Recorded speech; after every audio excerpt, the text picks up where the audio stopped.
E agora eu vou trazer para vocês uma reportagem especial com a doutora Maria Laura, médica psiquiatra, especialista em dependência química. Veja só o que ela tem para dizer, coisas interessantes que talvez você não saiba. Estamos aqui hoje com a doutora Maria Laura. Ela é médica psiquiatra formada na Faculdade de Medicina de Catanduva, com especialização na Universidade de São Paulo. Já faz algum trabalho nas comunidades da nossa cidade, comunidades terapêuticas que lidam com a drogadição, com a dependência química. E hoje nós estamos aqui para entrevistá-la. Olá, doutora, tudo bem? Olá, Júlio, tudo bom? Seja bem-vinda no nosso programa. Doutora, o que é a pergunta hoje para a senhora como uma especialista? A dependência química é uma epidemia hoje ou a coisa está sob controle? Qual é a sua visão sobre a dependência química hoje?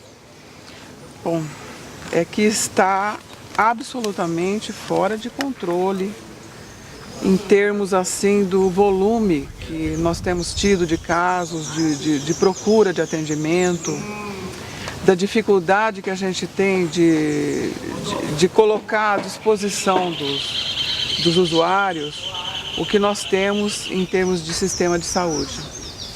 Para a gente conseguir, por exemplo, fazer um encaminhamento de um usuário para uma clínica de recuperação, nós temos que primeiro fazer uma desintoxicação em uma internação psiquiátrica, para depois nós fazermos uma internação numa clínica de desintoxicação. E isso é somente o primeiro e o segundo passo, porque depois vem o terceiro passo, que é o mais difícil, que é quando esse drogadito sai novamente para a rua, né, de alta, e aí ele vai ter que enfrentar sozinho de novo esse seu problema. E nós temos tido assim uma estatística alarmante que são as recaídas, às vezes em menos de 5 dias a pessoa recai. Quando a família é bem estruturada, quando a família tem uma agregação, tem valores, é difícil alguém ter um problema sério de drogadição. Agora, a partir que tenha um drogadito na família, e que geralmente não é um só, né? Geralmente a gente pega as famílias assim, tem o irmão, o outro irmão, o sobrinho, o tio. Mas quando tem um drogadito que seja, já começa a haver um problema que a gente chama de codependência. Que ocorre da seguinte maneira: a família vai adoecendo junto, vai se fragilizando, vai perdendo os valores, perdendo o limite de respeito um pelo outro, completamente. E esse respeito chega a um ponto onde é impossível a convivência.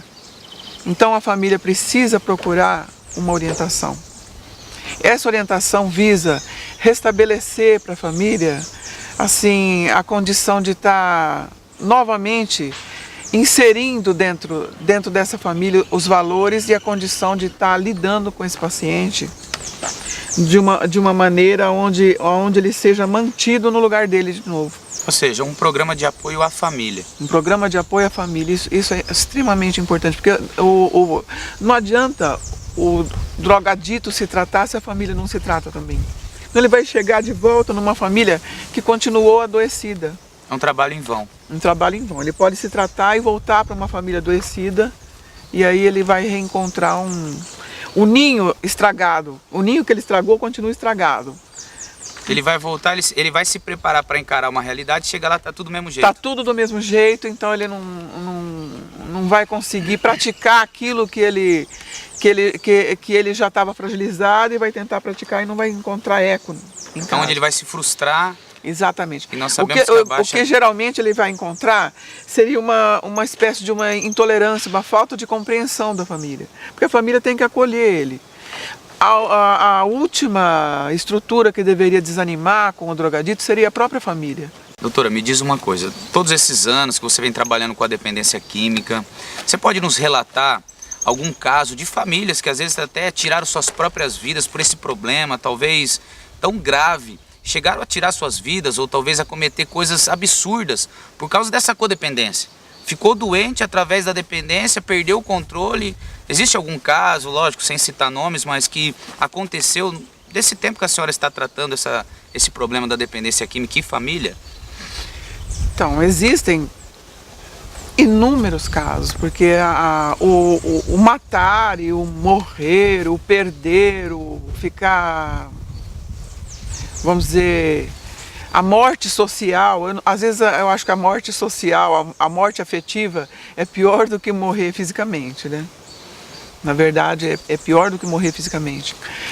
Mas o que mais me impressionou foi o relato de um paciente que era administrador de empresas, e ele me contou um relato assim, que ele ontem era um administrador de empresa e no outro dia ele acordou num colchão, urinado, sem roupa, num lugar que ele não sabia onde era. Eu acho que isso para mim é um relato assim, o mais chocante de todos. É pior do que matar ou morrer, porque de repente ele mudou completamente de tudo dentro dele e fora dele, de forma irreversível, e quando ele se deu conta, ele entrou em pânico. Ele estava num lugar que ele nem sabia onde era. Ou seja, a droga hoje ela tem atingido, não existe um público para as drogas, não existe baixa, não existe. Classe média, classe baixa, classe alta, existem estatísticas que falam que pega mais numa determinada faixa, mas todo mundo está sujeito. Todo mundo está sujeito. Eu queria até citar uma coisa que eu acho assim, uma coisa que é interessante para a pessoa compreender. Vou responder uma pergunta que você me fez no começo. Certo. Como que uma pessoa chega a ficar gravemente doente? Meu pai, ele tinha uma loja de caça e pesca. Então ele dizia assim, para cada animal a bala tem que ter um calibre. Para cada peixe tem que ter um anzol. Então, a droga é assim, você começa por qualquer droga. De repente, os seus receptores químicos, eles são específicos.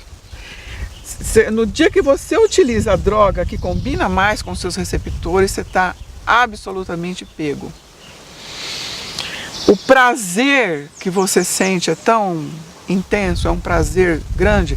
Isso eu ouvi de uma senhora de quase 60 anos que começou a usar droga com essa idade. Ela usou crack. Ela falou assim, olha, eu estava angustiada, para mim a vida não tinha mais sentido. Eu usei crack e de repente eu senti o prazer maior da minha vida. Eu falei, nossa, meus problemas estão todos solucionados. E ela não sabia que ela estava começando a coisa pior da vida dela, entendeu? Mas naquele momento ela foi pega, o anzol dela era aquele. Foi fisgada. Ela foi fisgada. Você entendeu? Ou seja, a droga ela é algo que seduz. A hora que ela pega, ela não larga mais. Ou seja, o momento é esse. A hora que traz o ápice daquele prazer, sim, né? Ela se identifica. Então cada pessoa se identifica com uma droga, é isso? Cada pessoa se identifica vai pelo seu organismo? Vai pelos seus receptores. Nós temos receptores neuroquímicos que são, assim, eles que dão o prazer pra gente. Agora, tem pessoas que são, assim, politoxicofílicas. Tem, assim, aptidão para ter prazer com diversas drogas de uma vez só. Assim, usam diversos tipos de droga, mas, vamos dizer, 70% tem uma predisposição específica. Ou seja, uma coisa interessante que a senhora disse, né? Que a gente as pessoas, um exemplo, que são viciadas em jogos. Tem pessoas que são viciadas em sexo. Eles são um dependente químico? De certa forma, existe uma química nisso também. Porque a senhora disse o seguinte, que o nosso organismo, ele tá recíproco a prazeres. É uma química de prazer. É uma química de prazer. É uma química de prazer. É isso que me chamou a atenção, uma coisa que eu não tinha ouvido, né? Sim. Então, assim, na sua visão, de certo ponto, ele se torna um dependente químico. Ele se torna um dependente. Porque eu já ouvi relato de pessoas que perderam tudo em jogos, sim, em casas de prostituição, e se torna escravizado como uma droga. Então é interessante isso a senhora trazer, porque cada um tem cada droga, cada problema lhe traz algo que vai satisfazer naquele momento. Sim. Agora, o que eu acho mais interessante, que aliás eu tenho lido um livro muito antigo que estava na minha prateleira lá e de repente comecei a ler e ouvi uma frase que eu a partir do momento que eu pensei em vir aqui, essa frase não me sai da cabeça, que é o seguinte: esse livro é sobre as prisões e sobre como se efetuavam os castigos para as pessoas através dos males que elas faziam. Primeiro eles trituravam as pessoas em praça pública. Depois eles passaram a achar que aquilo ali era muito cruento, eles começaram a cobrir as pessoas com pano. Até o ponto em que eles começaram a fazer um castigo que não fosse nem visível. Por exemplo, assim, eles te davam um castigo por escrito. Você vai pagar um tanto. Até o ponto em que se concluiu que o maior efetuador dos castigos dos benefícios é o tempo. E a coisa mais difícil com que o usuário lida, o fator mais difícil com que ele lida é o tempo. Porque quem quer um prazer específico, ele fica totalmente escravizado com um prazer imediato. E é isso aí. Você viu a informação de um especialista, alguém entendido do assunto, as consequências, as reações, o que a droga tem causado na sociedade moderna, onde tem atingido pobres, ricos, classe médias, branco, negro, pardo. A droga tem sido um mal na nossa sociedade. Esteja atento para que você não caia nessa cilada. Ou você que está passando por um processo de recuperação, saiba de uma coisa: existe forma de recuperação para você sair dessa.